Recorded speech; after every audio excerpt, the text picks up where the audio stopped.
Hello there, and thank you so much for joining me for this fireside reading of The Wonderful Wizard of Oz by L. Frank Baum, a book that he wrote in 1900. And almost immediately, it was a huge success. By 1902, there was a Broadway musical, and of course, in 1939 came the Hollywood movie that we all know and love. Now, I love that film, but one of the things that sometimes gets a little lost when you love a movie or a play is the original work. Sometimes it's a little different, sometimes it's a lot different. So, very simply here, we are going to read the original book in front of the fire, just like they did in the old days.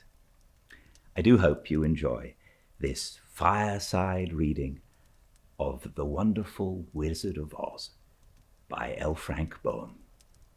Read to you by me, Gildart Jackson.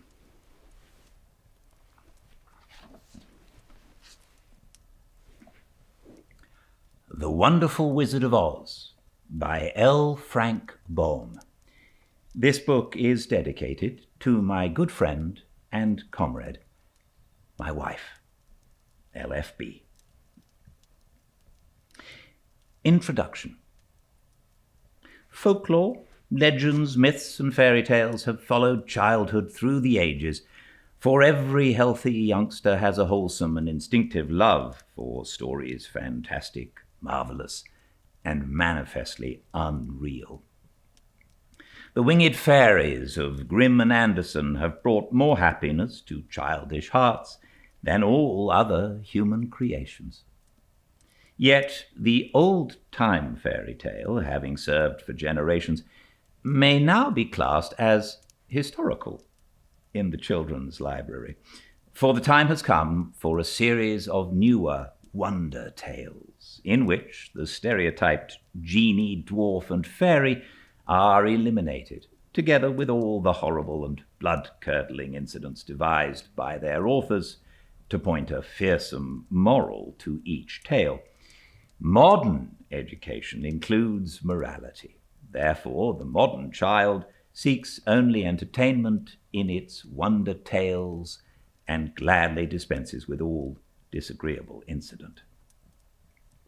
Having this thought in mind, the story of The Wonderful Wizard of Oz was written solely to please children of today.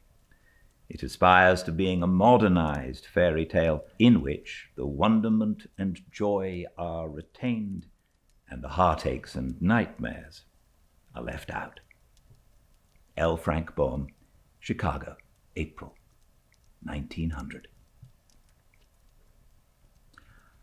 Chapter 1. The Cyclone.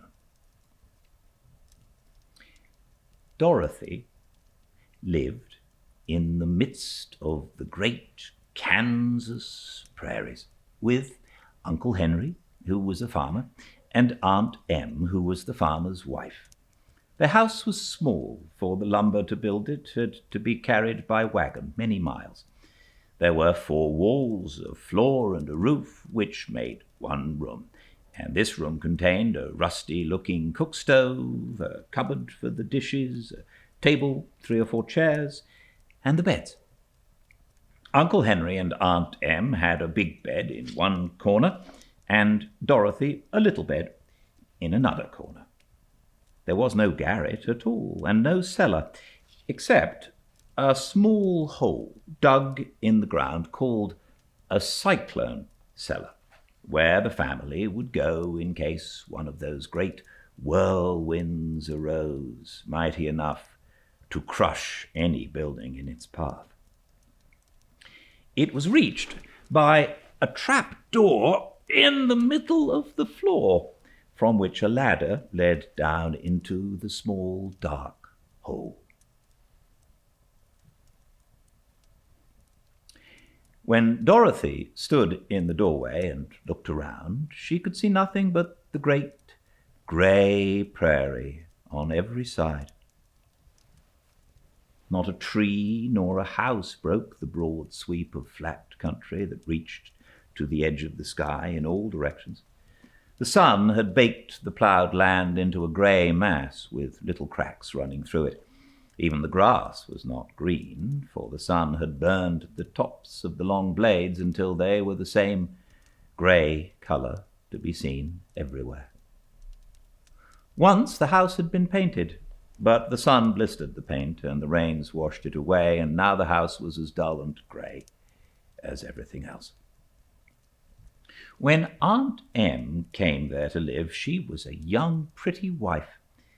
The sun and the wind had changed her, too.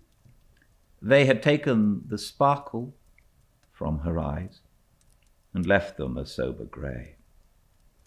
They had taken the red from her cheeks and lips, and they were grey also. She was thin and gaunt and never smiled now.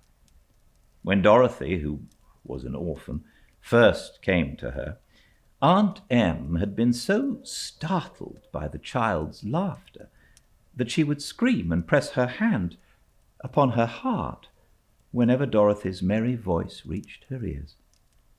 And she still looked at the little girl with wonder that she could find anything to laugh at. Uncle Henry never laughed. He worked hard from morning till night and did not know what joy was. He was grey also, from his long beard to his rough boots, and he looked stern and solemn and rarely spoke. It was Toto that made Dorothy laugh, and saved her from growing as grey as her other surroundings.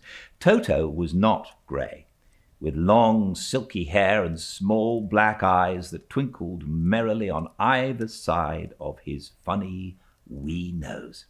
Toto played all day long, and Dorothy played with him and loved him dearly. Today, however, they were not playing. Uncle Henry sat upon the doorstep and looked anxiously at the sky, which was even greyer than usual. Dorothy stood in the door with Toto in her arms and looked at the sky too. Aunt Em was washing the dishes.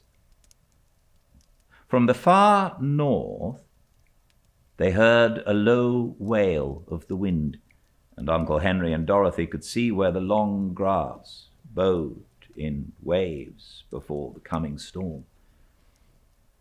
There now came a sharp whistling in the air from the south, and as they turned their eyes, they saw ripples in the grass coming from that direction also. Suddenly, Uncle Henry stood up. "There's a cyclone coming, Em," he called to his wife. "I'll go look after the stock." Then he ran towards the sheds where the cows and horses were kept. Aunt Em dropped her work and came to the door. One glance told her of the danger close at hand. "Quick, Dorothy!" she screamed. "Run for the cellar!"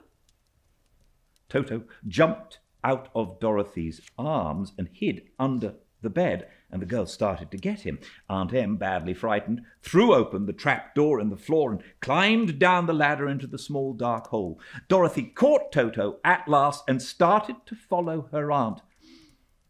When she was halfway across the room, there came a great shriek from the wind, and the house shook so hard that she lost her footing and sat down suddenly upon the floor. Then a strange thing happened. The house whirled around 2 or 3 times and rose slowly through the air. Dorothy felt as if she were going up in a balloon. The north and south winds met where the house stood and made it the exact center of the cyclone. In the middle of a cyclone, the air is generally still, but the great pressure of the wind on every side of the house raised it up higher and higher until it was at the very top of the cyclone. And there it remained, and was carried miles and miles away as easily as you would carry a feather.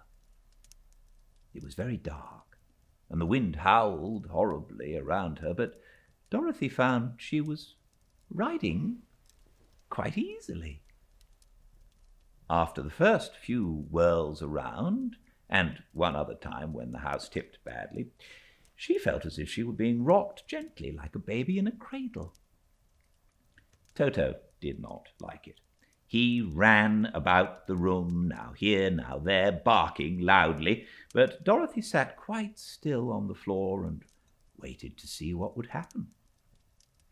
Once Toto got too near the open trap door and fell in, and at first the little girl thought she had lost him, but soon she saw one of his ears sticking up through the hole, for the strong pressure of the air was keeping him up so that he would not fall.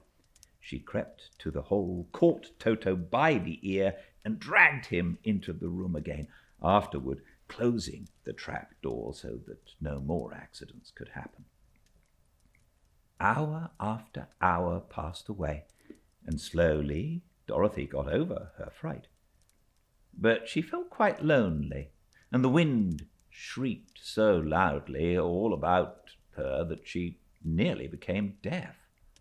At first she had wondered if she would be dashed to pieces when the house fell again, but as the hours passed and nothing terrible happened, she stopped worrying and resolved to wait calmly and see what the future would bring.